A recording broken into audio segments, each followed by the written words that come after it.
students, I am Dr. A.B. Patil. Welcome in this session of Ecosystem and Energy Flow, lecture number 6. In this lecture, we will discuss about one of the nutrient cycle, that is the phosphorus cycle. Already we know that the nutrient cycle means all nutrients which are essential for the growth and development of the living organism. And these nutrients which are available to the living organism from the environment, means some nutrients which are present in the atmosphere and some nutrients which are present in the soil, means they are available from the soil. So this cycling of the nutrients from the living organism into the environment and from environment to the again into the living organism, this is called as a nutrient cycle. The nutrient cycles which are also known as a biogeochemical cycle, and these biogeochemical cycles which are again divided into two types, that is gaseous cycle and sedimentary cycle. In last lecture we already discussed about the gaseous cycle, that is carbon cycle. In this lecture we will discuss about the sedimentary cycle, means one of the sedimentary cycle, that is phosphorus. Phosphorus which is present in the soil, and this phosphorus, the natural reservoir of the phosphorus, which is nothing but the rock, and this rock मध्ये काय असणार आहे, natural रिझर्व्हर of the phosphorus कोण आहे, rock आहे. Rock मध्ये हे phosphorus present असणार आहे. This phosphorus which is present in the rock in the form of phosphate. कशाच्या फॉर्म मध्ये असणार आहे, तो फॉस्फेटच्या फॉर्म मध्ये असणार. And whenever there is a weathering of the rock takes place, this phosphorus which is available to the living organism, means this phosphorus by the weathering of the rocks, म्हणजे जेव्हा खडकांची झीज होणार आणि त्याच्यापासून जी काही सॉइल फॉर्मेशन होणार आहे, means the soil which is formed by the weathering of the rocks, this soil which is rich in the phosphorus, ती सॉइल काय असणार आहे, फॉस्फरस मध्ये रिच असणार आहे, म्हणजे तिच्यामध्ये फॉस्फेट जे असणार ते जास्त प्रमाणात असेल.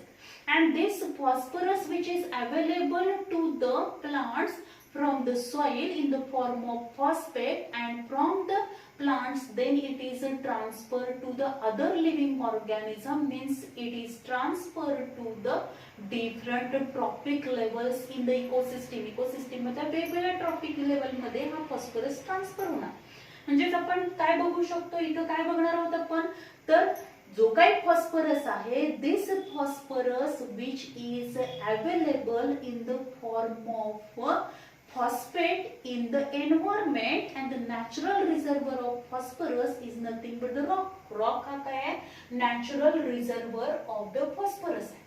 And this cyclic movement of the phosphorus through the hydrosphere, lithosphere and biosphere, which is known as a phosphorus cycle.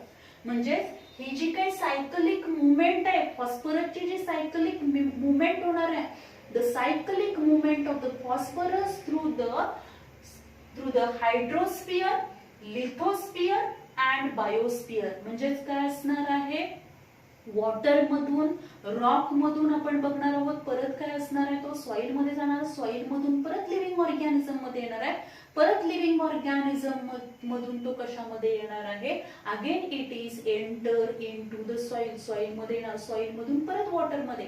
म्हणजे ही जी काही त्याची सायकलिक मुवमेंट असते, this is called as a phosphorus cycle.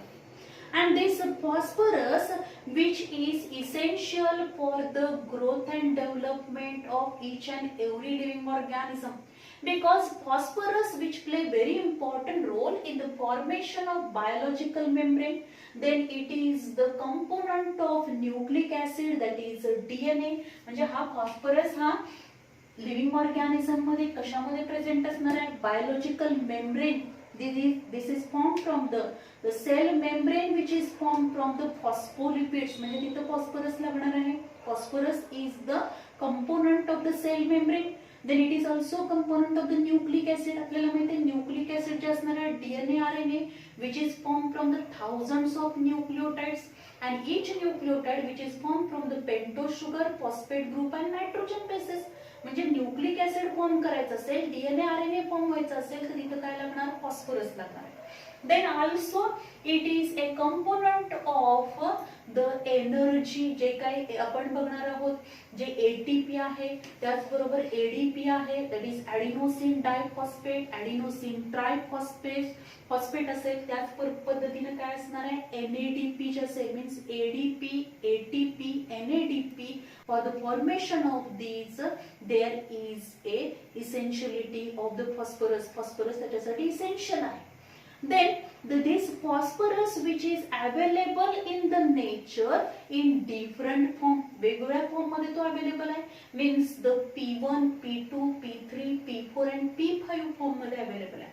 Out of which the P3 and P4 form of the phosphorus which is absorbed by the plants. Plants कुठला absorb करणार आहे, तर soluble form, inorganic form जो असणार आहे which is absorbed by the plants. Plants absorb करतील.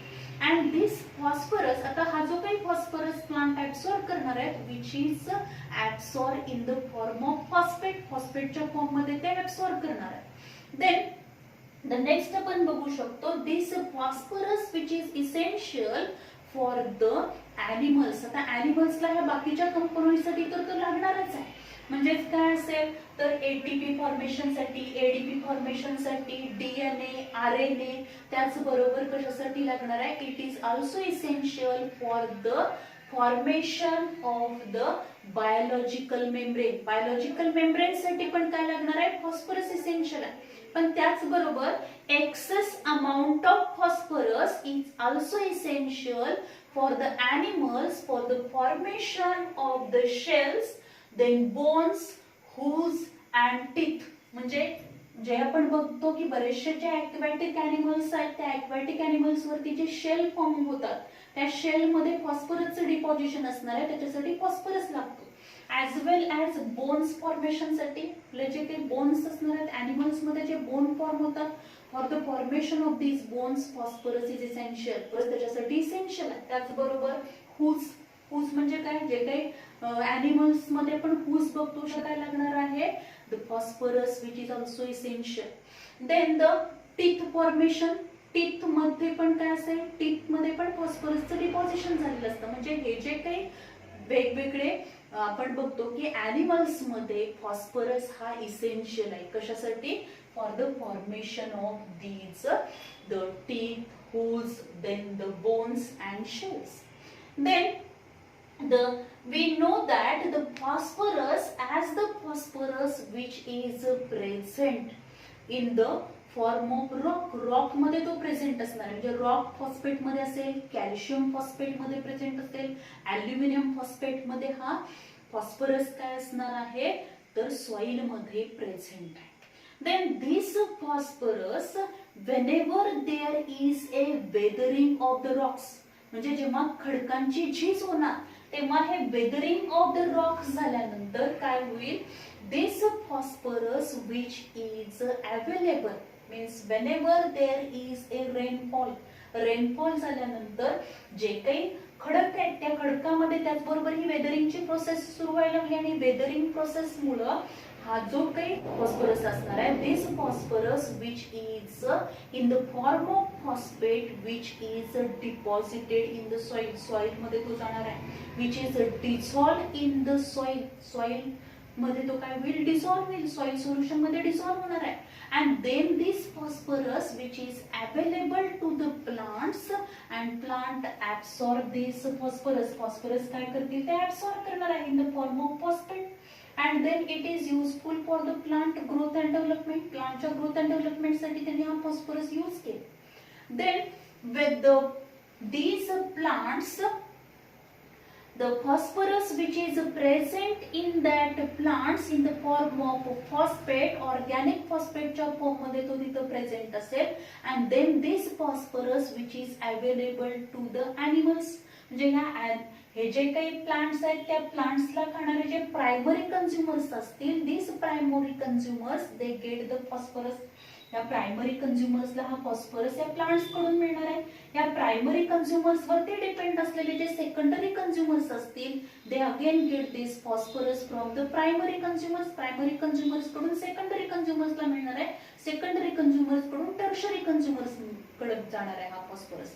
म्हणजेच जे काही फॉस्फरस असणार आहे this phosphorus due to weathering of the rocks weathering झाल्यानंतर जो काही फॉस्फरस आहे this phosphorus which is means in the form of phosphate which is dissolved form of the phosphate which is present in the soil, which is absorbed by the plants, and then this organic phosphate is enter into the ecosystem which is available to the other trophic level organisms. But when there is a death, आता जेव्हा या प्लांटची ॲनिमलची death होणार आहे, after the death of these plants and animals the decaying and decomposition process करणारे कोण करेल हे, तर काही मायक्रो ऑर्गॅनिझम्स आहेत, त्याचबरोबर काय असणार आहेत काही फंजाय आहेत. Some micro organisms and fungi which are present in the environment, present in the nature, which act as a decomposers, and these decomposers secrete some enzymes. काही enzymes हे secrete करणार आहेत. By the action of these enzymes they carry out the decomposition process.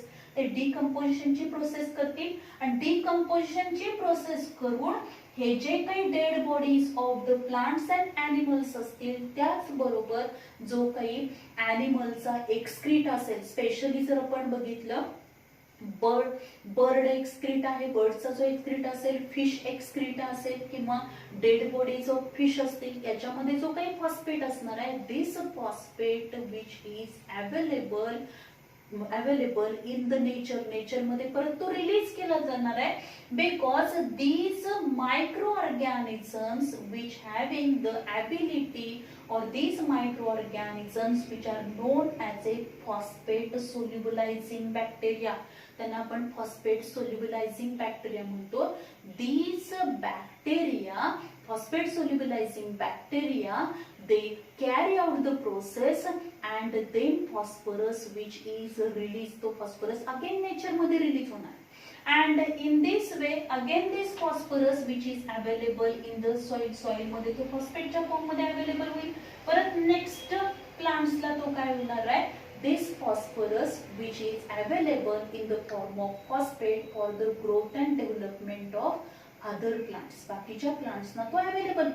म्हणजे अशा पद्धतीने हा phosphorus काय करणार आहे याची आपण फॉस्फरस सायकल बघू शकतो की वेदरिंग ऑफ द रॉक्स होणार आहे. वेदरिंग ऑफ द रॉक्स झाल्यानंतर त्याच बरोबर जे आपण बघतो जे काही रेनफॉल आहे त्या रेनफॉल मुळे सुद्धा काय होणार आहे, जो सॉइल मध्ये प्रेझेंट असलेला फॉस्फरस असेल in the form of phosphate, फॉस्फेटच्या फॉर्म मध्ये जो प्रेझेंट असेल त्याच बरोबर बऱ्याच वेळेला आपण बघतो there is a excess amount of the fertilizers which are also used in the field मध्ये काही फर्टिलायझर्स वापरले असतील फॉस्फेट सप्लाय करण्यासाठी, त्याला फॉस्फेट न्यूट्रिएंट सप्लाय करण्यासाठी जे काही फर्टिलायझर वापरले जाणार आहेत त्यामुळं या सॉइल मध्ये प्रेझेंट असलेला फॉस्फरस म्हणजे फॉस्फेट जो असणार आहे तो काय होईल दिस फॉस्फेट, या फॉस्फेट काय होणार रेनफॉलनी this phosphorus which is run off in the water bodies मध्ये तो phosphorus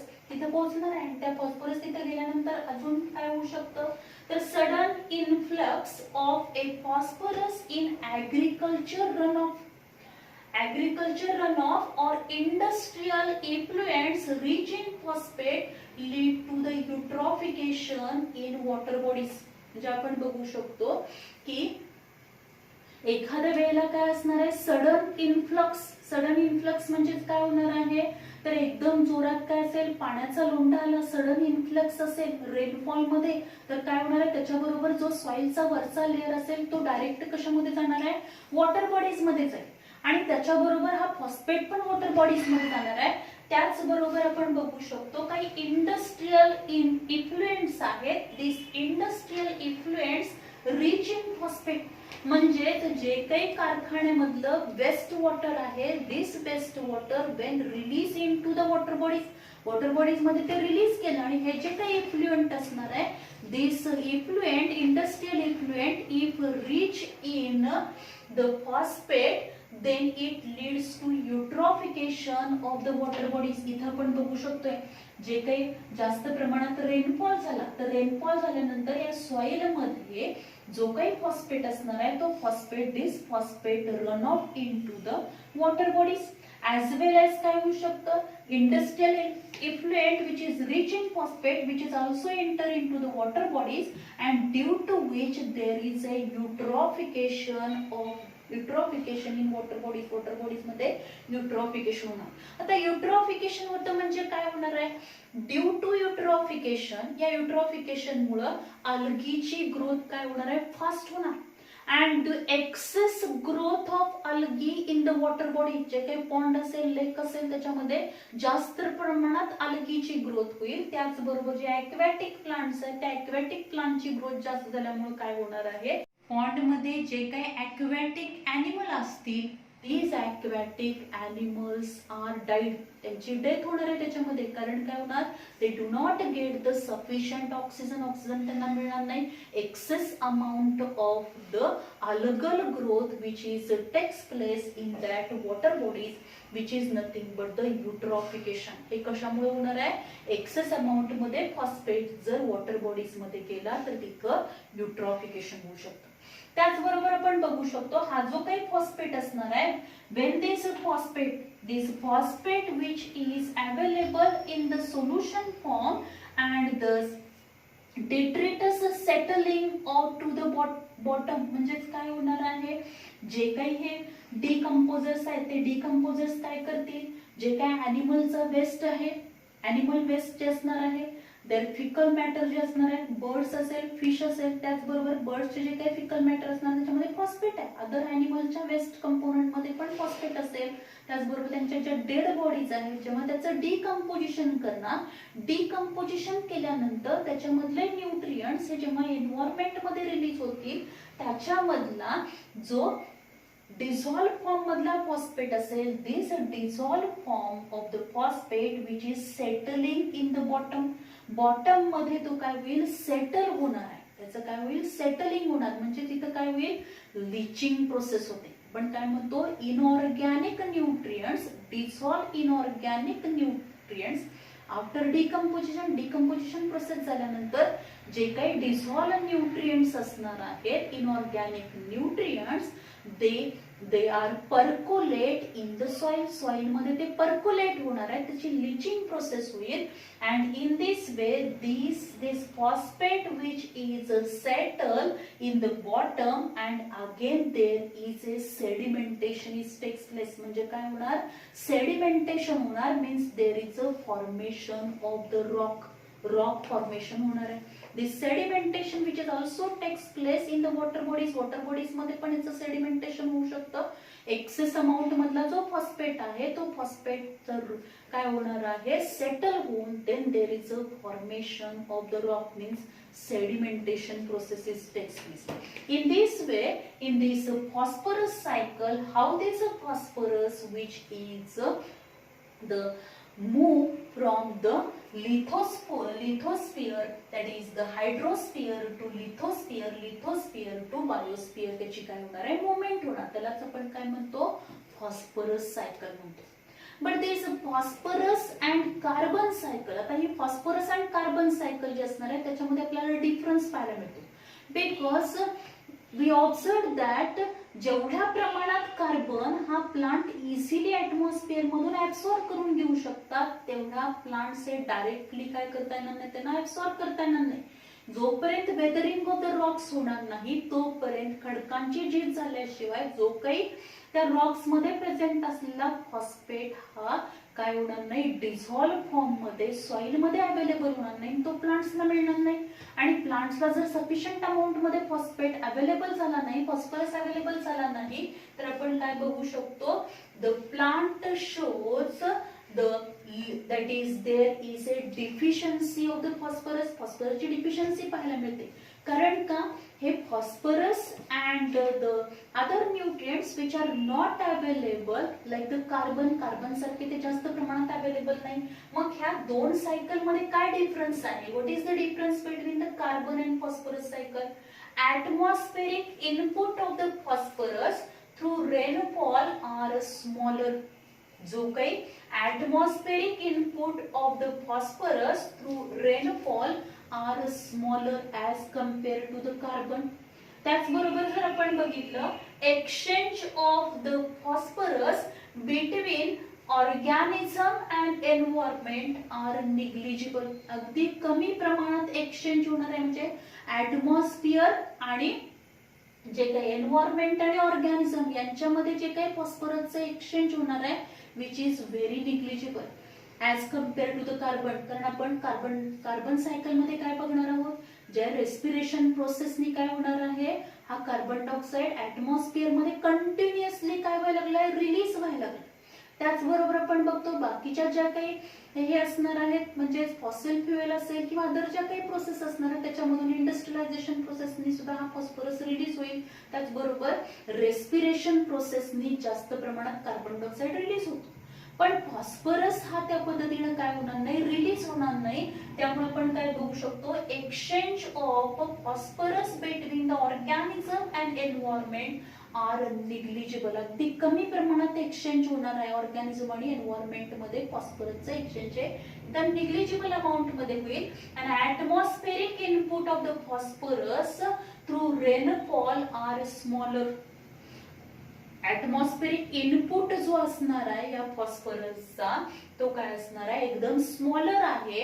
and due to which आणि त्यामुळे आपण काय बघू शकतो? As compare to this carbon nitrogen phosphorus is always a short supply so act as a limiting factor for the plant growth. त्यामुळे हे जेवढ्या प्रमाणात पाहिजे तेवढ्या प्रमाणात काय होणार नाही? ते सप्लाय होणार नाही. त्याच्यासाठी मायक्रोबियल ऍक्शन व्हायला पाहिजे. वेदरिंग ऑफ द रॉक्स होणं गरजेचं आहे. त्याच्याशिवाय हा फॉस्फरस हा प्लांट्सला अवेलेबल होणार नाही. प्लांट्सला जोपर्यंत मिळणार नाही तोपर्यंत प्लांटची ग्रोथ अँड डेव्हलपमेंट प्रॉपर होऊ शकत नाही. प्लांट कडूनच हा ऑर्गॅनिक फॉस्फेट हा इतर काय करणार आहे? अदर द एनिमल्सला तो अवेलेबल होईल. So in this way the phosphorus cycle which is occur in the environment and which is very essential. Phosphorus is very essential because it is a component of the nucleic acid. Then also it is also play very important role in the formation of the energy currency that is ATP. Then the cofactor असतील that is NADP आहे. या cofactor साठी पण काय लागणार आहे? Phosphorus लागणार आहे. It is also the component of the cell membrane. याच्यावरती आपल्याला क्वेश्चन विचारला जाऊ शकतो that is phosphorus which is essential. What is the role of this phosphorus? Then how this phosphorus play very important role in the animals मध्ये तो कोणकोणत्या form मध्ये काही काळासाठी फॉस्फरस लॉक करून ठेवता येईल. म्हणजेच कशा टिकच्या फॉर्म मध्ये असेल, बोनच्या फॉर्म मध्ये असेल. त्याचबरोबर this phosphorus which is also available by the process of the decomposition process नी सुद्धा तो परत नेचर मध्ये रिलीज केला जाणार. त्याचबरोबर ह्या फॉस्फरस सायकल मधला युट्रोफिकेशन हा पॉइंट सुद्धा इम्पॉर्टंट आहे. Eutrophication. So this is all about the phosphorus cycle. ही जी काय डायग्राम आहे ही डायग्राम वरती पण आपल्याला क्वेश्चन एक्झाम मध्ये विचारले जाऊ शकतात. So thank you very much.